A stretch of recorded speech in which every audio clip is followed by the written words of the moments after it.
Ladies and gentlemen, welcome back to our YouTube channel once again.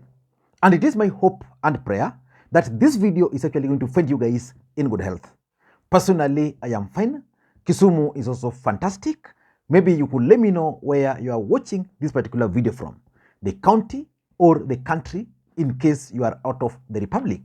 And for those who are out of the republic, kindly in the comment section, let me know where you are. In this particular video, I want us to look at William Ruto's influence in Mount Kenya and why that influence is fading very fast. And for those who've been following William Ruto's politics in the mountain very closely, a few weeks ago, William Ruto led Kenya Kwanza brigades to some prayer rallies in Tharaka Nithi. After that rally, they decided to make a stopover in one of the local markets there. Funnily enough, the residents there were not bothered. The turnout was low.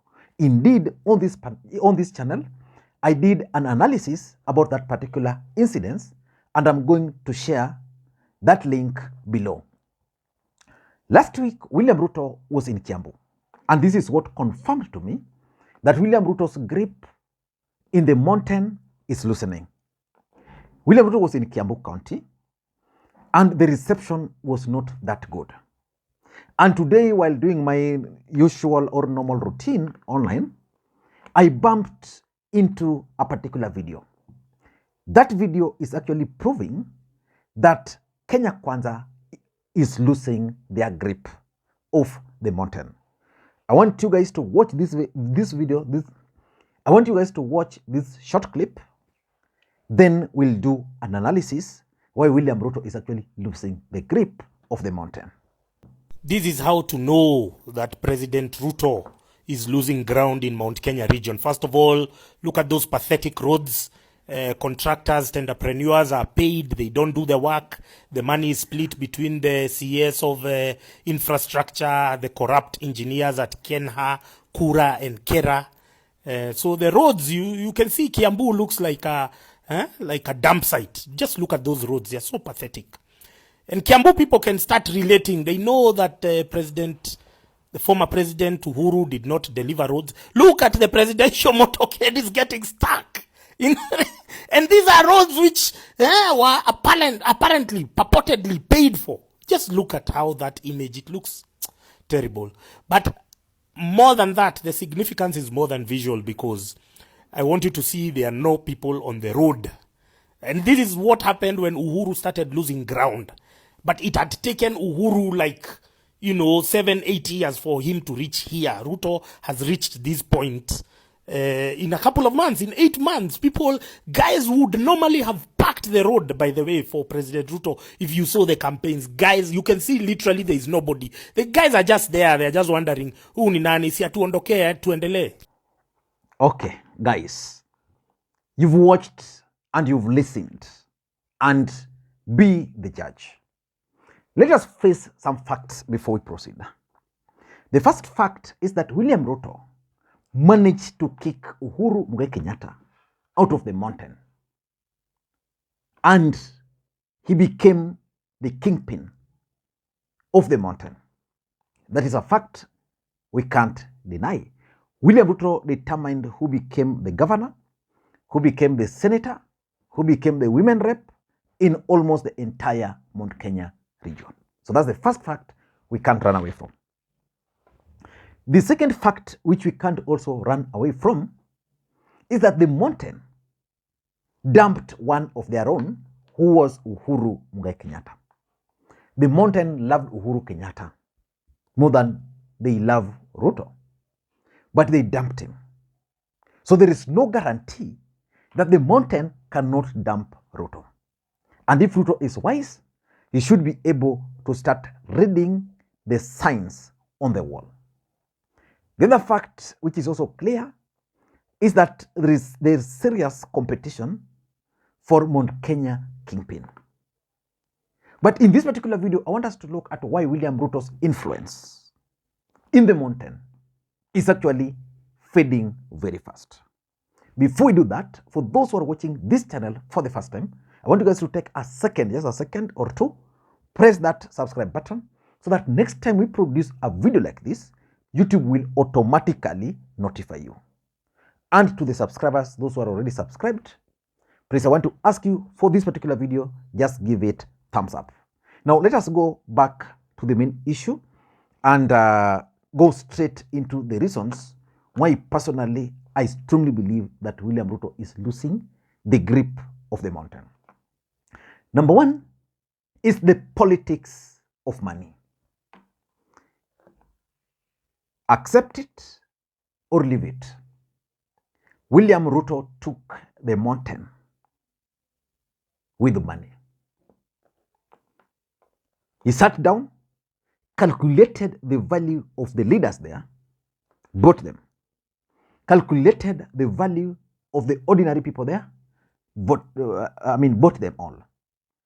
And because politics is over, and because it's not possible to sustain politics of money, William Ruto is currently facing that dilemma. Previously, whenever William Ruto would visit the mountain, the traders would close their shops. Just at hearing that William Ruto will be passing here, they'll close their shops, they'll wait for him. If he's not stopping, they were going to stop him. You saw that convoy, that's a market. You could see people just standing there unbothered.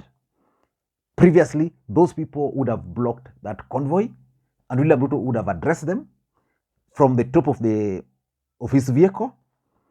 Some women would have came with their bananas, ndizi, choma. He would have bought them. Then would have made a pronouncement that vijana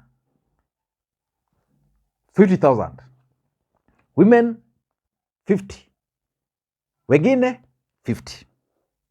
William Ruto is no longer giving money publicly the way he used to do. Because of that, these people are now saying, okay, huyu jamaa alitubai, so he doesn't see any need. So that is the main reason why William Ruto's influence in the mountain is actually dwindling. The second reason, which is also very important, is that there is serious fallout in Kenya Kwanza as we speak. That fallout is over who should be Mount Kenya kingpin. Remember, Uhuru Kenyatta was the president of the Republic of Kenya.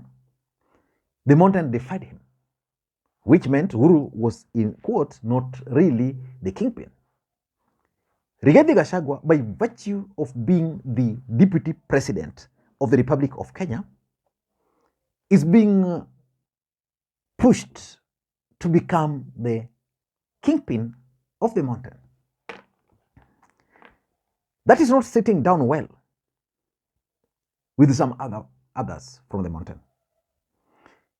So most of them are boycotting Rigathi Gachagua's event. And I can show you. Rigathi Gachagua the other day just held a meeting in Nyeri.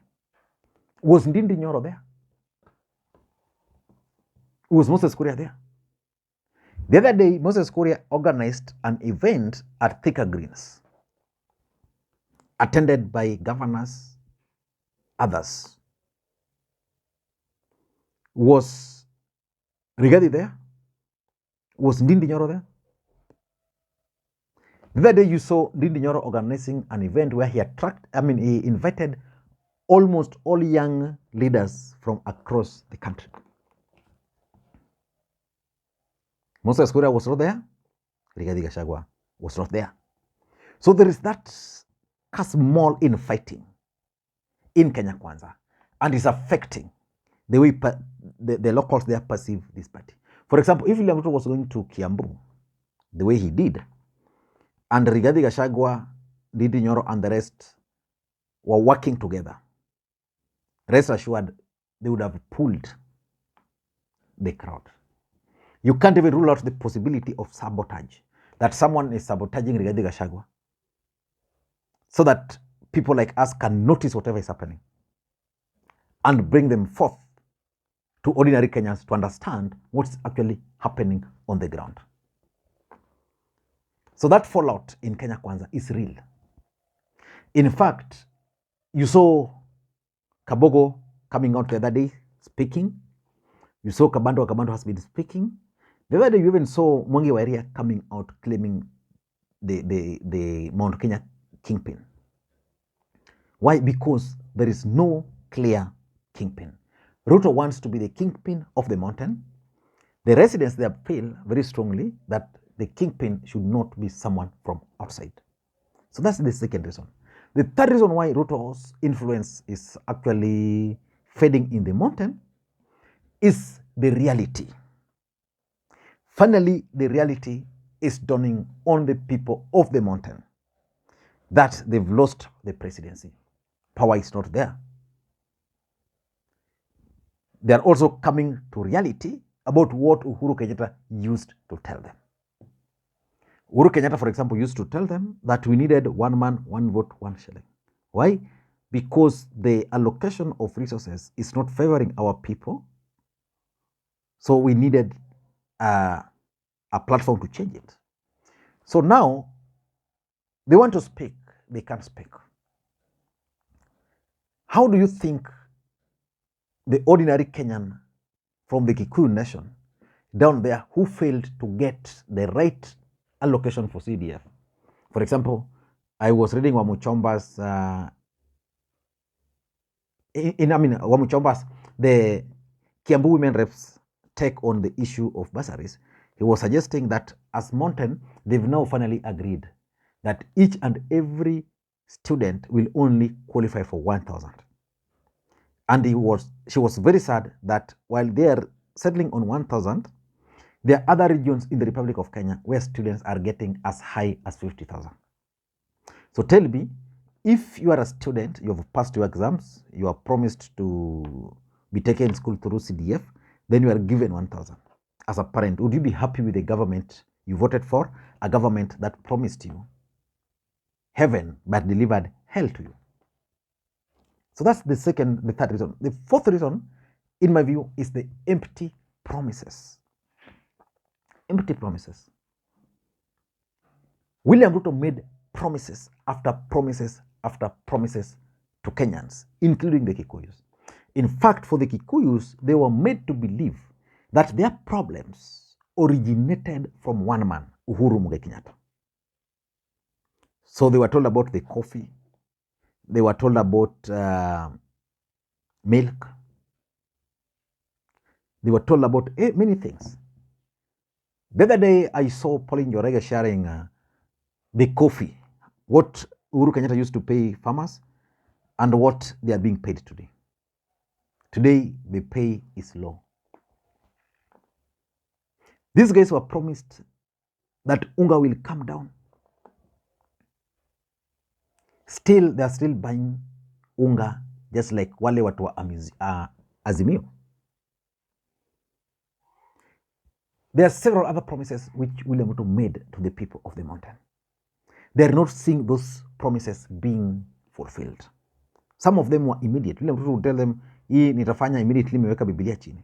Not forthcoming. How do you expect such kind of an individual to react when you are passing around? And lastly, Raila phobia is also an issue.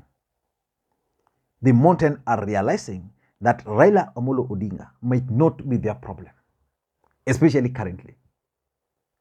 That their problem could be some other factors, including leadership. So they are saying, for us, if you're coming to sell Raila Odinga, that's not the main thing. In fact, if you've listened to Rigathi Gachagua and studied Rigathi Gachagua, every time Raila issue is going down, he goes to the radio stations, like yesterday, to tell them how Raila this, Raila that, Raila this, Raila that. It's because Raila is no longer selling. If they were to go to the ground today to start anti-Raila Odinga sentiments, they'll revive the issue of cost of living, because that is what Raila Odinga is talking about and is also affecting them. So they can't also dare go that direction. If they were to go there and tell people about Raila Odinga refusing results. But still, these guys are still sitting on the presidency. So tell us what you are doing with it. They can't go and tell them about Uhuru Kenyatta, how Uhuru Kenyatta did this, that. So they are finding themselves in a very tight corner. A corner which they pushed themselves to. So unless William Ruto will do some magic, his fortune is going to dwindle. And just like the guy said, that it took Uhuru Kenyatta 7 years to be where Ruto is currently, Ruto is just going to be a matter of months.